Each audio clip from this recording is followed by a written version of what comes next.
बिस्मिल्लाहिर्रहमानिर्रहीम। तो आइए अब जॉल्स लॉ जो है वो पढ़ते हैं और इसके साथ पावर के बारे में जानना की कोशिश करते हैं कि जॉल लाइक लॉज जो है वो क्या है।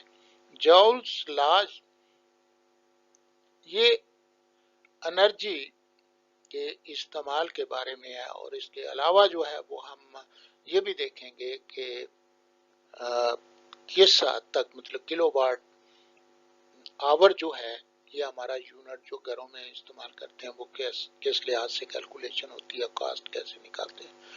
तो ये आइए जी, electrical energy and Joule's law. सबसे पहले तो कुछ उसकी उसने जो तमहीद बांधी है वो बातें जो है ना उन पर गौर करना होगा। द टरबाइन रन, जब turbine generator to produce the electrical energy when, अब ये देखिए टरबाइन रन्स जनरेटर, जनरेटर को टरबाइन जो है वो चलाती है to produce the electrical energy when the water falls on it, जब इस पर पानी गिरता है। तो ये डैम की बात कर रहा है, वहां से इलेक्ट्रिसिटी जब प्रोड्यूस कर रहे हो तो आप उसको पानी जो गिरता है वो कब कहाँ से गिरता है। Higher gravitational potential to the lower gravitation, असल में पानी के गिरने का उसने कहा है कि ये हाई पोटेंशियल से लोअर पोटेंशियल की जानब जो है वो गिरता है पानी। Similarly when the charge moves, और इसी तरह ये होता है कि चार्ज जो है जब मूव करता from higher electric potential to the lower potential, और हायर पोटेंशियल से लोअर पोटेंशियल की तरफ जाता है, it delivers the electric current, और ये करंट मुहैया करता है। Thus the process of during which the charges continuously move, a process during which the charges, जिसमें चार्जेस जो है, जिस दौरान में चार्जेस जो है अब कंटिन्यूअसली मूव करते हैं from higher potential to a lower potential. तो अब ये देखिए, ये हायर पोटेंशियल से लोअर पोटेंशियल की जानब ये जो चार्जेस हैं वो कंटिन्यूअसली मूव करते हैं, तो फिर करंट प्रोड्यूस होता है। तो become a continuously source of electrical energy, और ये इलेक्ट्रिकल एनर्जी का एक सोर्स जो है बन जाता है, क्योंकि उसमें से करंट गुजरना जो है वो, जब चार्ज गुजरेगा, the process during which the charge continuously move from higher potential to the lower potential की जानब जब जाता है, तो उस वक्त हमें इलेक्ट्रिकल एनर्जी जो है वो मुहैया होती है। Now consider the two point with A potential difference of V volt. अब दो पॉइंट ऐसे हैं कि जहाँ पे पोटेंशियल डिफरेंस अगर मौजूद है, ये आपको मालूम है कि अगर पोटेंशियल डिफरेंस होगा तो करंट जो है उसका बहाव होता है, करंट जो है वो बहता है, चार्ज जो है वो कंटिन्यूसली बहेगा अगर पोटेंशियल डिफरेंस मौजूद होगा। और ये चार्ज जो है, जो कि पॉजिटिव चार्ज होता है, ये हायर पोटेंशियल से लोअर पोटेंशियल की जानब जो है वो बहना शुरू करता है, और इसलिए उसने पोटेंशियल डिफरेंस का यहाँ पे जिक्र किया। A one coulomb of charge passes, अब यहाँ पे वन कोलम्ब, ये अपने गौर से देखना कि वन कोलम्ब ऑफ चार्ज अगर पासिस होता है बिटवीन दीज पॉइंट्स, इन पॉइंट के दरमियान, the amount of energy delivered by the charge would be V joule. V joule कैसे हो गया, आप देखिए ये एनर्जी है, डब्ल्यू है, इज इक्वल टू, अब Q अगर 1 है तो जरा इमेजिन कीजिए V एनर्जी होगी, V जॉउल एनर्जी होगी। जब Q1 का जिक्र कर दिया उसने तो उस वक्त V जॉउल होगा। अब दूसरी जानब उसने ये किया है कि फिर 1 कूलम की बजाय ना Q कूलम लिख दिया। द सेकेंडली जब उसने Q कूलम लिखा है, of the charge flows between these two points, then we will get the QV। अब उस V को, जो V जॉउल था, उसको क्योंकि Q चार्ज पर यहाँ पे तो एक कूलम था तो इसलिए V हो गया, लेकिन यहाँ पर Q है तो QV एनर्जी जो है, जॉउल एनर्जी जो है वो होगी। तो ये था इस लिहाज से इस पॉइंट को लिखने का। इस पॉइंट को लिखा है तो फिर उसने ये पॉइंट लिखा है, if we represent this energy by the W, अगर हम इस एनर्जी को W से नोट करते हैं, then electrical energy supplied by the Q charge W is equal to QV joule होगा। तो इस तरह जो Q चार्ज के बहने से तो एनर्जी हमें जो मिलेगी वो W is equal to QV joule होगी। Now the current when charge Q flow करेगा तो करंट क्या होगा?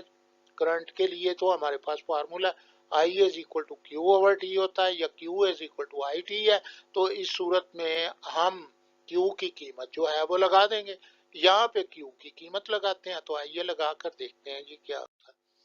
तो अब देखिए ये क्यू वी था, तो इसमें हमने आई इंटू टी जो है ये क्यू की कीमत लगा दिया, तो V into I into T हो गया।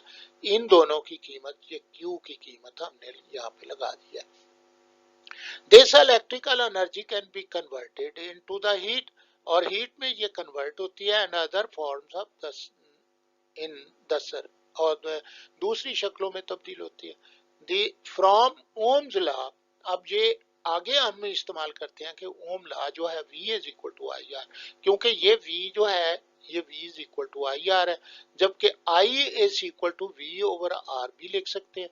तो इस सूरत में ये दो चीजें जो है कंक्लूड ओम लॉ से, ये दोनों फार्मूले जो हैं वो अगर अप्लाई करते हैं, अगर हम इस V की जगह पर, इस V की जगह पर आई आर को लिखते हैं, then we get the W is equal to, यानी इस आई स्क्वायर आर टी जो है ये हमें फार्मूला, या फिर ये कहते हैं कि इस आई की कीमत, इस formula I is equal to V over R लिख देते हैं। जब वी ओवर आर लिखते हैं तो फिर हमें V square over into T over R जो है ये मिल जाता है फार्मूला। तो इस फार्मूले के ये दो फार्मूले जो हैं वो हमारे एनर्जी के बन जाते हैं।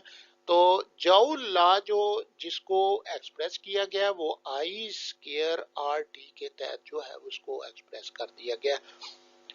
This equation is called the joule law, stated as the amount of heat generated in a resistance due to the flow of the charges के फ्लो की वजह से। अब यहाँ पे देखा ना क्यू चार्ज जो है energy supplied by the Q charge जो है वो बनती है, वो इस तरीके से आपने उसको नोट किया हुआ। The amount of heat generated in a resistance due to the flow of the charges is equal to the product of a square of current।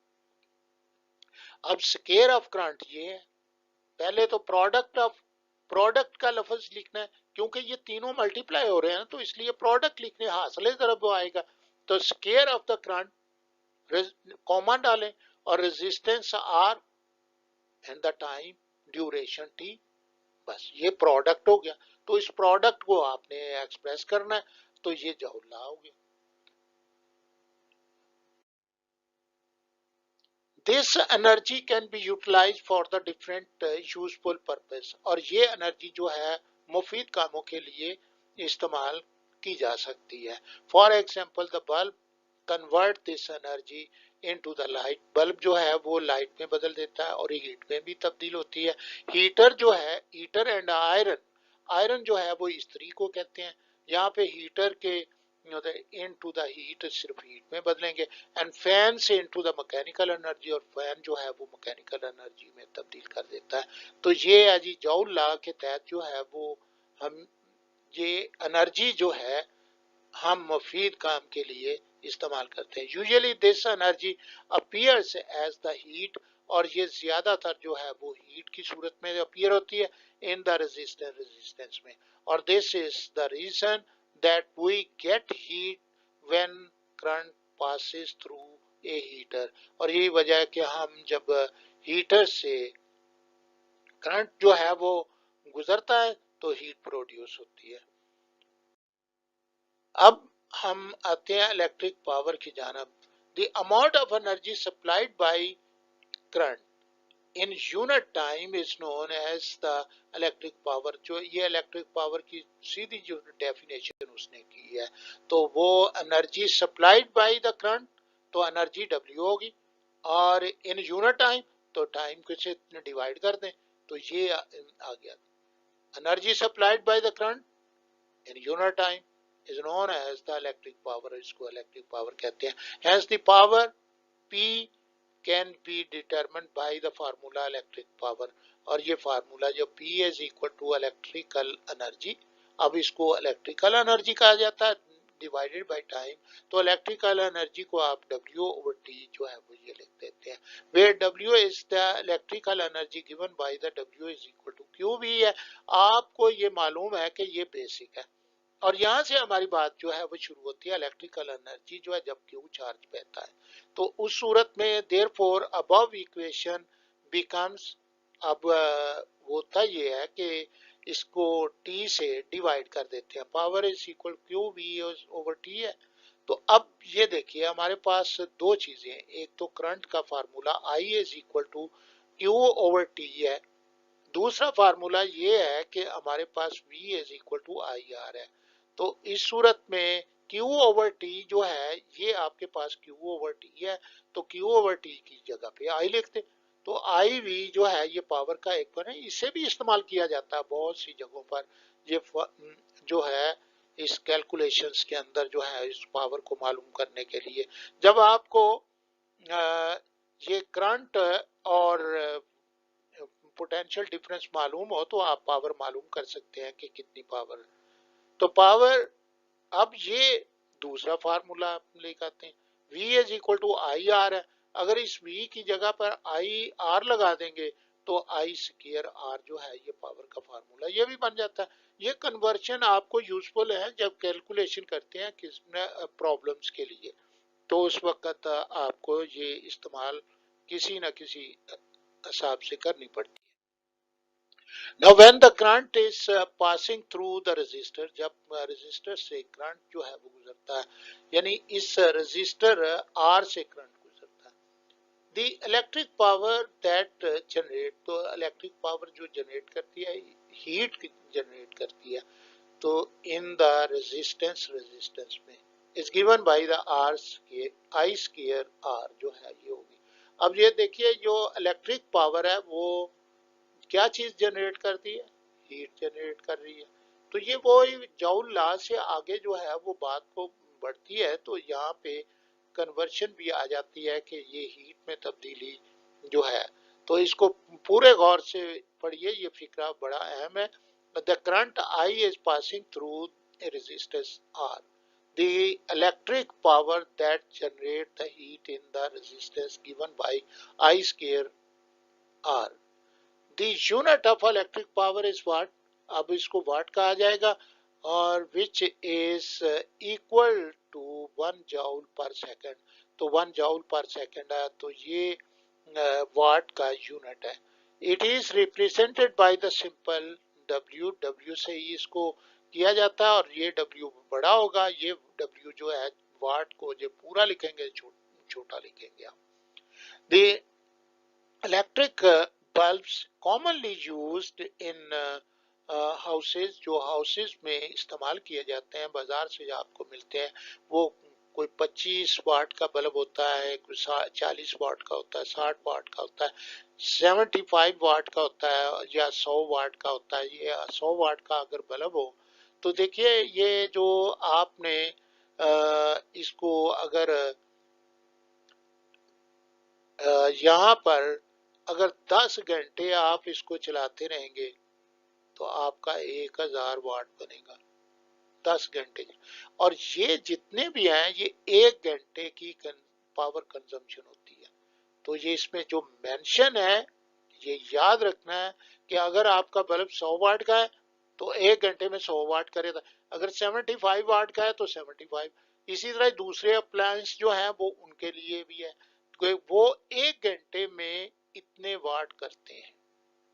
तो यहाँ नेक्स्ट भी आपको बता देते हैं क्या, क्योंकि किलोवाट आवर्स में जब आप देखते हैं किलोवाट आवर्स जो है वो क्या बनते हैं कैसे, तो electric energy is commonly consumed in very large quantity for the measurement of which जॉल is a very small unit, लेकिन यहाँ पर हमें इलेक्ट्रिक एनर्जी को लार्ज क्वांटिटी में मेजर करना, जॉल तो बहुत छोटा सा यूनिट है, तो इसलिए हम hence a very large unit of electric energy is needed, और इलेक्ट्रिक एनर्जी का बहुत बड़ा यूनिट चाहिए, और which is called the kilowatt hour, इसको किलोवाट का आवर कहा जाता है, और it is defined as the amount of energy delivered by a power of 1 kilowatt in 1 hour is called the kilowatt hours, जो है वो इसको कहा जाएगा। और 1 किलोवाट आवर्स आप देखिए 1 किलो वाट आवर, तो किलो जो है वो 1000 को कहते हैं, 1000 वाट होगा, और 1 घंटे से आप उसको मल्टीप्लाई करेंगे तो इस सूरत में 1 घंटे में 3600 सेकेंड होते हैं। तो जब इसको मल्टीप्लाई करेंगे तो we will get the 36 multiply 10 की पावर 5 जॉल जो है मिलेंगे, और 3.6 ये मेगा जॉल जो है हो जाएगा। मेगा जो है 10 की पावर 6 होता है, जब यहाँ पे आप साइंटिफिक नोटेशन में लेंगे तो एक पावर और बढ़ जाएगी, 3.6 मेगा जॉल जो है उसके बराबर होता है। बाज़ औक़ात ये पूछ लेते हैं कि 1 किलोवाट आवर जो है वो कितने जॉल के बराबर है, तो उसकी कैलकुलेशन आप करके दे दीजिएगा। तो नेक्स्ट हम the energy in kilowatt hour can be obtained by the following formula।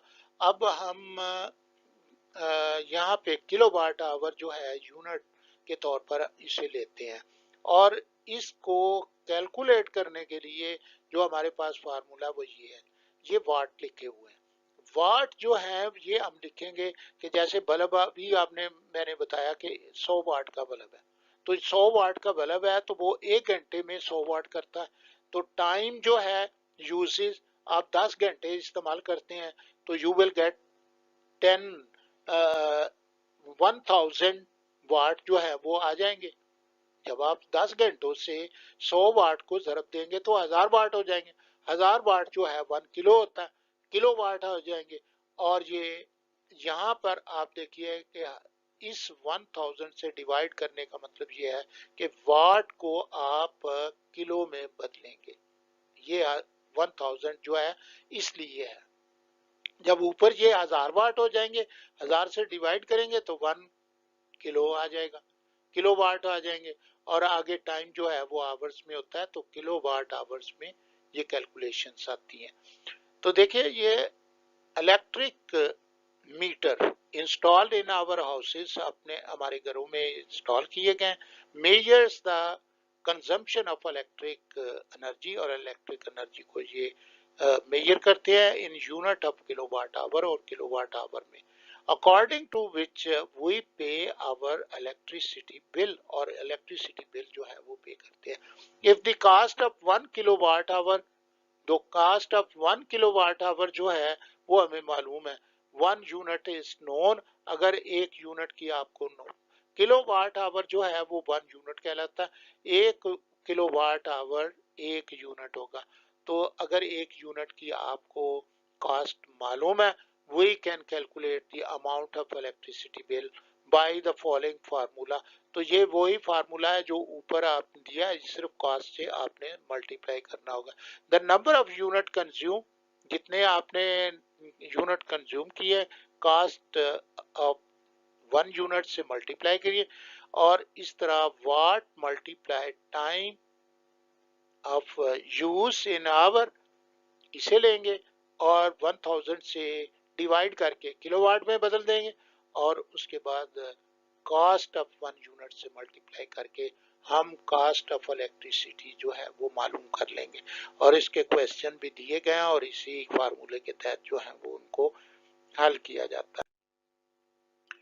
Now we have another terms, the direct current और alternate current, और इनके बारे में जानना जरूरी है कि direct current क्या होता है और alternate। The current derived from a cell, cell से मिलने वाला और बैटरी से मिलने वाला जो है इस डायरेक्ट करंट जो है वो इसको कहते हैं। सेंस इट इज यूनिडायरेक्शनल, और ये एक ही डायरेक्शन होती है। देखिए ये positive and negative terminal of DC source have the fixed polarity, or fixed polarity, there are level of DC remains the constant with the time, और टाइम के साथ ये कांस्टेंट ही रहती है और एक ही डायरेक्शन में इसकी फ्लो होती है।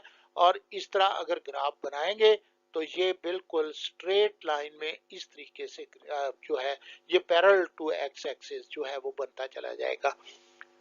On the contrary, there is also a current which changes its polarity again and again, जो है वो पोलैरिटी को ये भी याद रखने के डीसी करंट को जाहिर करने के लिए हम ये तरीकेकार इस्तेमाल करते हैं। जो बड़ी लाइन होती है उसको पॉजिटिव कहते हैं और इसके साथ एक छोटी लाइन लगाते हैं और ये नेगेटिव की होती है और इस तरह पॉजिटिव और नेगेटिव को डीसी करंट से जाहिर करने के लिए ये है। और इसी तरह अगर आप ये मल्टीपल सेल्स जो है वो लगा देते हैं तो इस तरह आप इसको जाहिर कर सकते हैं।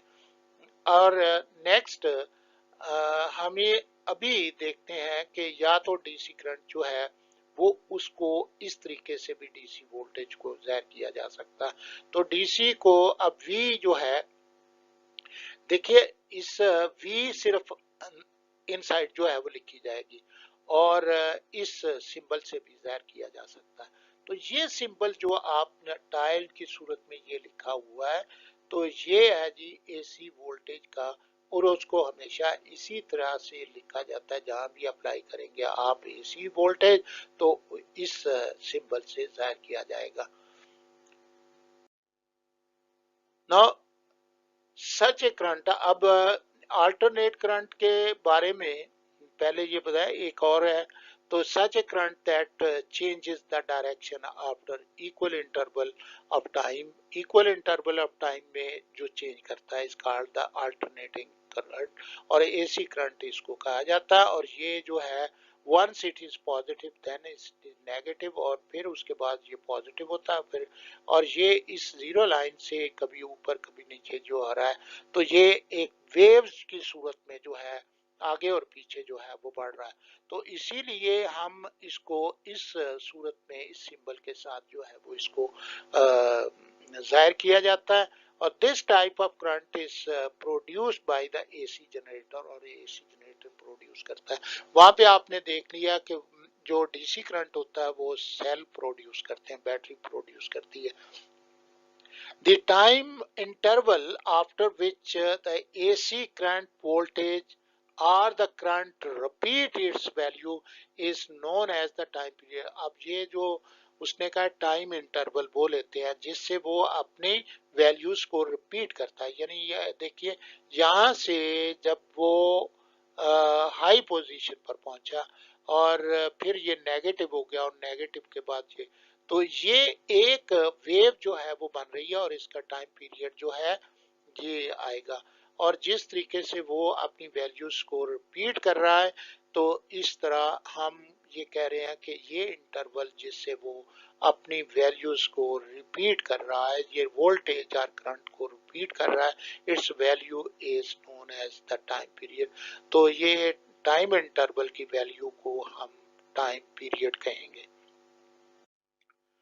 Now the change in the value of the voltage and current the correspond to the frequency of the so अब ये सोर्स की फ्रीक्वेंसी के कॉरस्पॉन्ड जो है वो अगर हम ये देखते हैं कि इसकी फ्रीक्वेंसी क्या होगी in Pakistan the alternating current oscillates 50 times every second। तो ये हर सेकंड में ये 50 दफा जो है वो ऑसिलेट करता है। यानी वन पॉजिटिव होता फिर नेगेटिव होता, पॉजिटिव होता फिर नेगेटिव होता, ये ऑसिलेशन है इसकी। Thus its frequency is 50 hertz alternating current as advantage. अब ये अलग बात है कि लेकिन इसकी 50 हर्ट्ज आपको याद होना जो हमारे घरों में इस वक्त पाकिस्तान में दिया जाता 50 हर्ट्ज फ्रीक्वेंसी की इलेक्ट्रिसिटी है आपके पास। तो alternating current has the advantage और इसकी एडवांटेज है that make it more practical for the use of the transferring electrical energy. Electrical energy को ट्रांसफर करने के लिए इसकी बहुत ज्यादा अल्टरनेट करंट की एडवांटेज है। For this reason, the current supply to our home और हमारे घरों में जो सप्लाई किया जाता है by the power companies is alternating current और हमें alternating current जो है वो दिया जाता है rather than the direct current. Direct current की बजाय जो है ये हमें alternate current जो है वो घरों के अंदर मुहैया किया जाता है. Thank you very much. अस्सलाम वालेकुम.